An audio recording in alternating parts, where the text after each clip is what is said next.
اللہ تعالیٰ نے ایسے الفاظ کو استعمال کرنے کا حکم دیا ہے جس سے اچھے معنی نکلتے ہوں، تو اپنی گفتگو میں اس بات کو مد نظر رکھنا چاہیے۔ وقول انظرنا، اور کیا کہنا ہے؟ ہماری طرف نظر کرم کریں۔ اس لفظ سے اصل مقصد حاصل ہو جاتا ہے، یعنی توجہ حاصل کرنی ہے نا، انظرنا سے بھی توجہ حاصل ہو رہی ہے کہ آپ صلی اللہ علیہ وسلم ہماری طرف نظر کرم کیجئے۔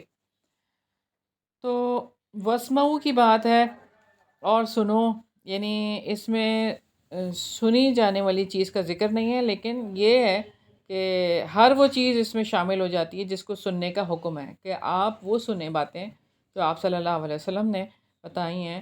قرآن مجید آپ صلی اللہ علیہ وسلم سناتے ہیں، اور اپنی جو سنتیں ہیں وہ آپ صلی اللہ علیہ وسلم بتاتے ہیں، اس کو سنو اور اطاعت کرو، ادب کرو۔ پھر یہ بات ہے کہ اللہ رب العزت نے توجہ دلائی ہے اس بات پر اور سکھایا ہے ہمیں کہ کچھ الفاظ سے نقص اور توہین کا پہلو نکلتا ہے، اور ادب اور احترام کا جو تقاضا ہے کہ ایسے الفاظ استعمال ہی نہ کیے جائیں، اور الفاظ کی وجہ سے بات کا مفہوم بدل جاتا ہے۔ اس لیے خاص طور پر جو لوگ اللہ تعالیٰ کے کلام کو انسانوں تک پہنچانا چاہیں، انہیں یہ بات جان لینا چاہیے ہم سب کو کہ الفاظ کا درست استعمال کرنا ہے بات پہنچانے میں، ورنہ کلام پہنچانے کا حق ادا نہیں کر سکتے۔ تو بات ایسی کہنی چاہیے کہ جو سمجھ آئے اور وہ دل پر اتر جائے، ایسی بات کہنا چاہیے۔ اور مجلس کے آداب کے حوالے سے یہ کہ گفتگو میں صاف الفاظ استعمال ہونے چاہیے، اور یہ کہ ایسے الفاظ جو مشتبہ ہوں، جن کے دو معنی نکل رہے ہوں، وہ الفاظ استعمال نہیں کرنے چاہیے، کیونکہ اس سے کوئی برا پہلو نکل سکتا ہے۔ اور پھر بات کو توجہ سے سننا اور سمجھنا، اس کی کوشش میں لگنا چاہیے۔ سوال جواب کے بجائے عبرت اور نصیحت کا ذہن پیدا کرنا چاہیے کہ ہم نصیحت لے لیں۔ بہت سارے لوگ کوئی اگر بتا بھی رہا ہے، اب تو نبی پاک صلی اللہ علیہ وسلم ہمارے درمیان نہیں ہے، لیکن جو بھی قرآن کو بتا رہا ہے یا سکھا رہا ہے کہیں پر بھی، تو بجائے اس کی بات کو لینے کے اس کی پرسنالٹی کو لے لیتے ہیں، اس کی ذات کو لے لیتے ہیں۔ وہ تو یہ ایسی ہے، وہ تو ایسی ہے، وہ تو یوں کر کے بات کر رہی تھی، وہ تو ایسے کر رہی تھی۔ اس کی بات کو تو چھوڑ دینا، یہ بالکل، اور کیا۔ اور آپ دیکھیں کہ جو چیز لینی چاہیے نا وہ لینا، جو وہ بات کی طرف اشارہ ہے اس بات سے اپنی زندگی کو بدلنا ہے۔ ہمارا کام تو یہی ہے کہ ہم کسی کی ذات کو نہ دیکھیں، بلکہ ہم اس کو دیکھیں کہ وہ کہہ کیا رہا ہے۔ کچھ لوگ تو شخصیت پرستی میں اتنی آگے نکل جاتے ہیں کہ پھر ان کو کوئی اور نظر ہی نہیں آتا، اور اسی کے قصیدے ہوتے ہیں۔ ہاں وہی تو شخصیت پسندی، جو ان کو اچھا لگے ان کے قصیدے ہوتے ہیں۔ تو یہی تو بات ہے نا، شخصیت پسندی نہیں ہونی چاہیے نا، کہ بس وہ ایسے وہ ایسے، بس ان کی ہر جائز اور ناجائز سب صحیح ہو جاتی ہے، نہیں کرنی چاہیے بالکل۔ تو اپنے ایمان کی حفاظت کرنا، ہاں جی، تو اپنے ایمان کی حفاظت کرنی ہے اصل بات۔ تو دنیا میں کسی کے پاس کوئی بھلائی دیکھ کر نہ ہی جیلسی ہونی چاہیے، نہ ہی جلن ہونی چاہیے کسی طرح سے بھی، کیونکہ یہ اللہ کا فضل ہے اور اللہ تعالیٰ کی مہربانی ہے، اس کے فیصلے کی وجہ سے جو کہ اللہ تعالیٰ کسی بھی بندے کو پہنچا دے، یہ تو اللہ تعالیٰ کی بات ہے نا۔ اور رسول اللہ صلی اللہ علیہ وسلم تعلیم دینے والے کی عزت اور عظمت کا خیال کریں، یعنی کہ جو رسول اللہ صلی اللہ علیہ وسلم جو ہمیں یہاں پہ نظر آ رہے ہیں آیت میں، اللہ تعالیٰ آپ صلی اللہ علیہ وسلم کے حوالے سے بتا رہے ہیں، اور جو بھی قرآن کی تعلیم دے، جو بھی ان کی عزت اور عظمت کرنی ہے۔ تو وَلِلْكَافِرِينَ عذاب علیم کی بات کی ہے اللہ تعالیٰ نے، اور کافروں کے لیے دردناک عذاب ہے۔ کافروں سے مراد اہل کتاب کے وہ لوگ ہیں جو اللہ تعالیٰ اور اس کے رسول کی بات سننے اور ماننے سے انکار کرتے ہیں۔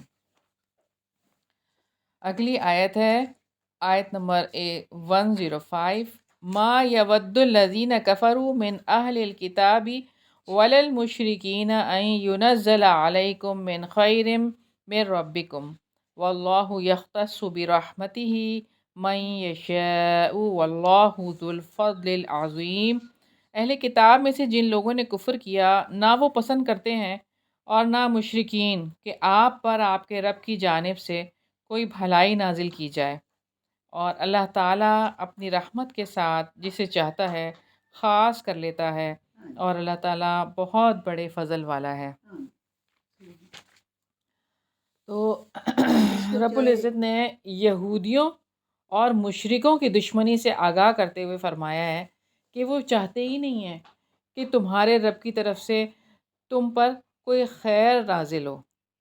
جیسے کہ ایک جگہ پہ اور اللہ تعالیٰ فرماتے ہیں اہم یقسمون رحمت ربک، کیا یہ لوگ آپ کی رب کی رحمت کو تقسیم کرتے ہیں؟ تو ان کی تمنا تمہارے ساتھ بغض اور حسد کی وجہ سے ہے کہ یہ اس کی تمنا ایسے کرتے ہیں، اس لیے کرتے ہیں، اور پیغمبری کو اپنا قومی حق سمجھتے ہیں کہ سارے نبی جب بنی اسرائیل میں سے آئے ہیں تو اس نبی کو بھی یہاں سے ہی آنا چاہیے، اپنی مرضی کرتے ہیں۔ تو اسی وجہ سے وہ یہ چاہتے ہی نہیں ہیں کہ مسلمانوں پر اللہ تعالیٰ کی طرف سے کوئی چیز نازل ہو۔ واللہ یختص برحمتہ من یشاء، اور اللہ تعالیٰ اپنی رحمت کے ساتھ جسے چاہتا ہے خاص کر لیتا ہے۔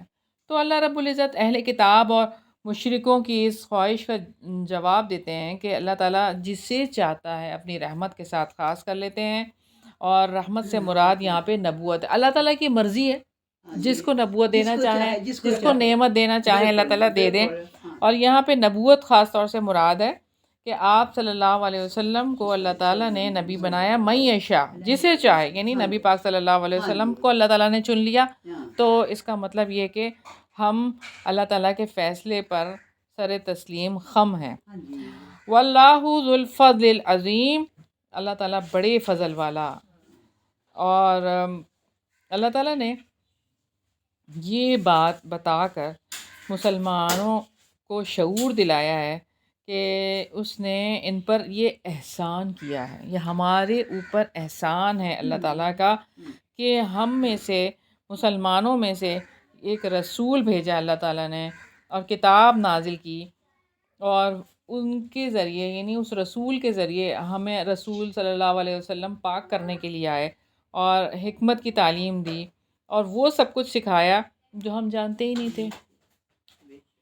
اور بڑی خوبصورت ایک کلپ تھی جو میں دیکھ رہی تھی، ایک بالکل ینگ بچہ ہے، بالکل ینگ، تو وہ اس نے اپنی بات شیئر کی ہے کہ میرا دل چاہتا ہے کہ میں نبی پاک صلی اللہ علیہ وسلم کو دیکھوں اور ملاقات کروں، اور اس کی داڑھی بھی ہے، اور وہ کہتا ہے کہ میں نے یہ داڑھی جو ہے نا آپ صلی اللہ علیہ وسلم کی محبت میں رکھی، اور کیونکہ نبی پاک صلی اللہ علیہ وسلم کی داڑھی تھی اس وجہ سے میں نے رکھی۔ اور وہ حدیث یاد کر رہا ہے کہ ایک صحابی نے جب پوچھا کہ ہم آپ سے ملتے ہیں، آپ صلی اللہ علیہ وسلم سے مخاطب ہو کے کہ آپ کو جب میرا دل بے چین ہوتا ہے تو آپ کو میں دیکھ لیتا ہوں اور میں آ جاتا ہوں مسجد نبوی، لیکن جب آپ نہیں ہوں گے، یعنی کہ آپ اللہ تعالیٰ کے پاس چلے جائیں گے اور پھر ہم بھی چلے جائیں گے، پتہ نہیں جنت میں آپ کو کون سا رینک ہوگا، کون سا درجہ ہوگا، اور میرا تو کوئی درجہ پتہ نہیں ہوگا کہ نہیں ہوگا، تو پھر کیا ہوگا؟ پھر میں کیسے آپ کو دیکھوں گا، کیسے ملاقات ہوگی؟ تو بس یہی سوچ سوچ کے میرا دل پریشان ہوتا ہے۔ تو یعنی اس بچے کے دل میں جو ہے، جو تڑپ تھی کہ میں چاہتا ہوں کہ میں آپ صلی اللہ علیہ وسلم سے ملوں، ملاقات کروں، کہ ان کی وجہ سے ہمیں یہ دین ملا، اور یہ جینے کے طریقے ان کی وجہ سے ہمیں ملے، وہ ہمارے لیے وسیلہ بنے۔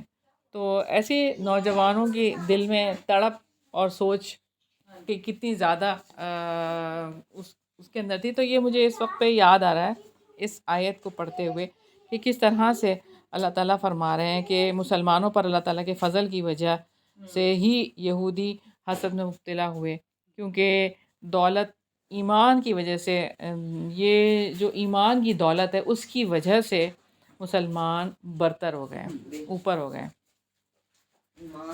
بالکل، تو ایمان اصل چیز ہے۔ بالکل جی، اگلی آیت ہے آیت نمبر 106، ما ننسخ من آیت او ننسیها نأتی بخیر منها او مثلها الم تعلم ان اللہ علی کل شیء قدیر۔ جو آیت ہم منسوخ کرتے ہیں یا جسے ہم بھلا دیتے ہیں، ہم اس سے بہتر یا اس جیسی اور لے آتے ہیں۔ کیا آپ نہیں جانتے کہ یقیناً اللہ تعالیٰ ہر چیز پر پوری قدرت رکھنے والا ہے؟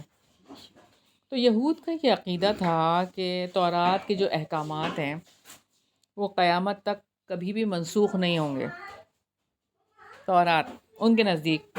اور اسی عقیدے کی وجہ سے نا انہوں نے انجیل کو نہیں مانا، انجیل کو تسلیم ہی نہیں کیا یہودیوں نے۔ حضرت عیسیٰ علیہ السلام کو نبی نہیں مانتے وہ، اور پھر انہوں نے تورات کے بعض احکام کو منسوخ ہو جانا ان کو تسلیم کرنا پڑا۔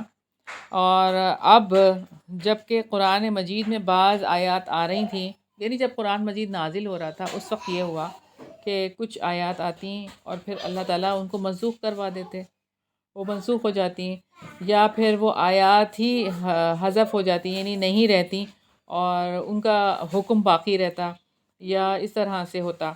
تو وہ کہتے کہ مسلمانوں کے سامنے یہ بات کرتے کہ یہ ہو ہی نہیں سکتا کہ یہ اللہ کا کلام ہے، کیونکہ اللہ کا کلام کبھی منسوخ نہیں ہوتا۔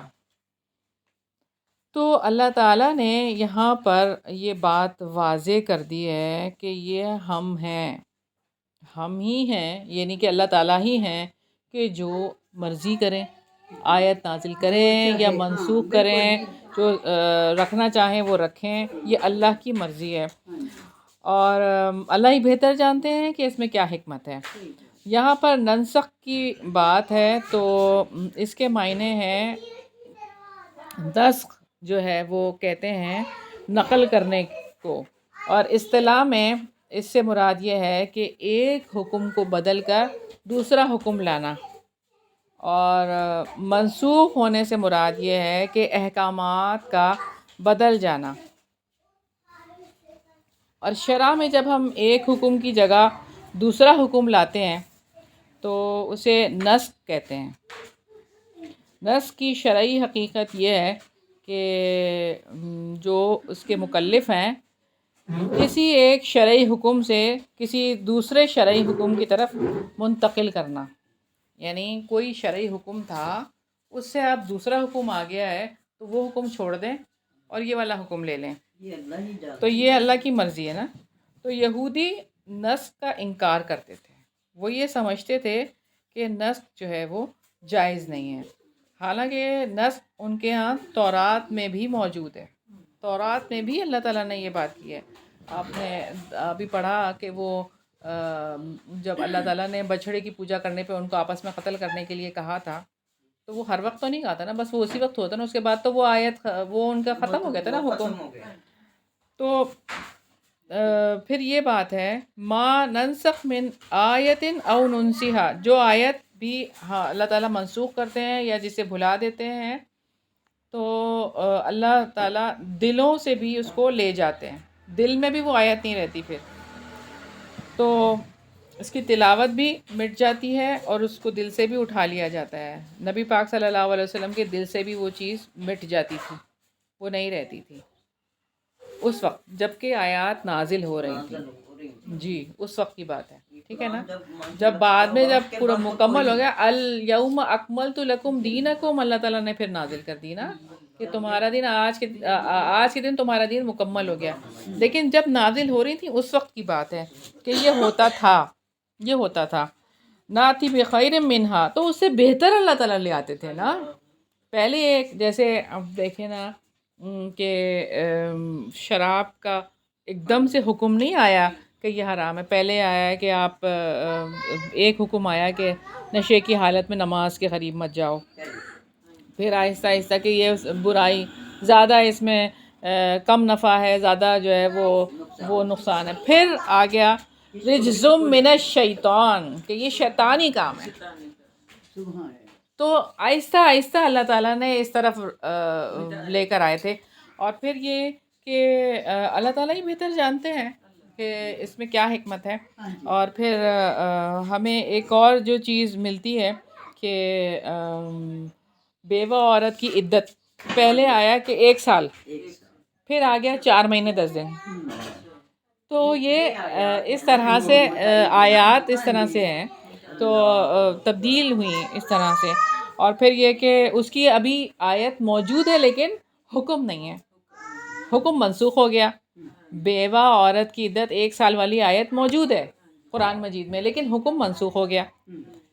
اب یہ کہ بہت ساری ایسی بھی آیات ہیں جو کہ ہمارے سامنے نہیں ہیں، وہ چلی گئی ہیں، وہ اسی وقت ہی آئیں اور پھر وہ چلی گئیں اور وہ بھلا دی ہی گئیں، یعنی دلوں سے ہی اس کو نکال دیا گیا.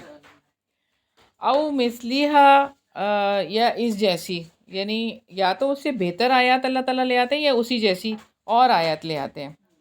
تو یہ اللہ تعالیٰ کی مرضی ہے. اور پھر ہم دیکھتے ہیں کہ اس کا حکم اور تلاوت دونوں اللہ تعالیٰ اٹھا لیتے ہیں. ننسیہا او مثلیہا اس جیسی ہے اور ننسیہا ہم بھلا دیتے ہیں. پھر پچھلی شریعتوں میں بھی ایسی باتیں ہوئی تھیں جو احکامات منسوخ ہوتے رہے. پہلی شریعت میں اگر آپ دیکھیں کہ سیدنا آدم علیہ السلام کے بیٹے اور بیٹیاں، یعنی ایک پیئر پیدا ہوتا تھا پھر بعد میں دوسرا پیئر پیدا تھا تو آپس میں اس طرح سے شادیاں ہوتی تھیں. لیکن بعد میں ایسا حرام ہو گیا، یہ حرام ہو گیا کہ اب بہن بھائی تو محرم رشتے ہو گئے. اور سیدنا نوح علیہ السلام جب کشتی سے اترے تھے تو تمام حیوانات کھانا جائز ہو گئے تھے، حلال ہو گئے تھے. اب تو اللہ تعالیٰ نے بتا دیا کہ یہ چیزیں حرام ہیں. اور 2 بہنوں کا ایک جگہ پہ نکاح بنی اسرائیل میں اور ان کی اولاد پر حلال تھا، 2 بہنوں کا ایک جگہ پہ ایک ہی گھر میں. لیکن پھر بعد میں تورات میں ہی اس کو حرام قرار دے دیا گیا. اور سیدنا ابراہیم علیہ السلام کو بیٹے کی قربانی کا حکم دیا گیا لیکن قربانی ہونے سے پہلے ہی اسے منسوخ کر دیا گیا. ایسے ہی ہوا نا. اور بنی اسرائیل کو حکم دیا گیا تھا کہ جو لوگ بچھڑے کی پوجنے میں شامل تھے وہ سب اپنی جانوں کو قتل کر ڈالیں. پھر بہت سے باقی تھے کہ اللہ تعالیٰ نے حکم منسوخ کر دیا. تو بس بات یہی ہے کہ نص کو تسلیم نہ کرنا اصل میں گمراہی ہے. اگر اس کو کوئی تسلیم نہیں کر رہا تو وہ گمراہی میں ہے. سیدنا ابن عباس رضی اللہ عنہ نے بیان کیا کہ سیدنا عمر رضی اللہ عنہ نے فرمایا کہ ہم میں سے سب سے بہتر قاری قرآن ابی بن کعب رضی اللہ عنہ ہیں اور ہم میں سب سے زیادہ علی رضی اللہ عنہ میں قضا یعنی فیصلے کرنے کی صلاحیت ہے. اس کے باوجود ہم ابی رضی اللہ عنہ کی اس بات کو تسلیم نہیں کر سکتے جو ابی رضی اللہ عنہ کہتے ہیں کہ میں نے رسول اللہ صلی اللہ علیہ وسلم سے جن آیات کی بھی تلاوت سنی ہے میں انہیں نہیں چھوڑ سکتا، حالانکہ اللہ تعالیٰ نے خود فرمایا ما ننسخ من آیت او ننسیہا، ہم نے جو آیت بھی منسوخ کی یا اسے بھلا دیا تو پھر اس سے اچھی آیت لائے.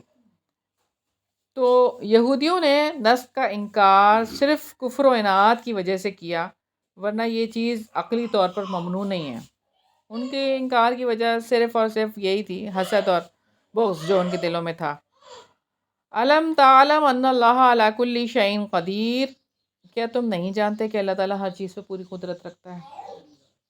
تو یہ الفاظ توجہ دلاتے ہیں کس کی طرف کہ اللہ تعالیٰ کی قدرت ہے، جو چاہے وہ کر سکتا ہے. زمین اور آسمان کی بادشاہت اس کے ہاتھ میں ہے، جس وقت جو حکم دینا چاہے اس کے مطابق اللہ تعالیٰ دیتے ہیں، اور جس کو چاہے اللہ تعالیٰ منسوخ کر دیں، جس کو چاہے اللہ تعالیٰ رکھ.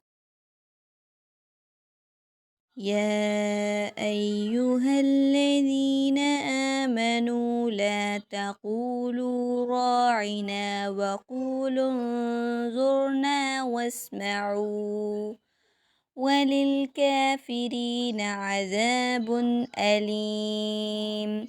ما يود الذين كفروا من أهل الكتاب ولا المشركين أن ينزل عليكم من خير من ربكم والله يختص برحمته من يشاء والله ذو الفضل العظيم ما ننسخ من آية أو ننسها نأتي بخير منها أو مثلها ألم تعلم أن الله على كل شيء قدير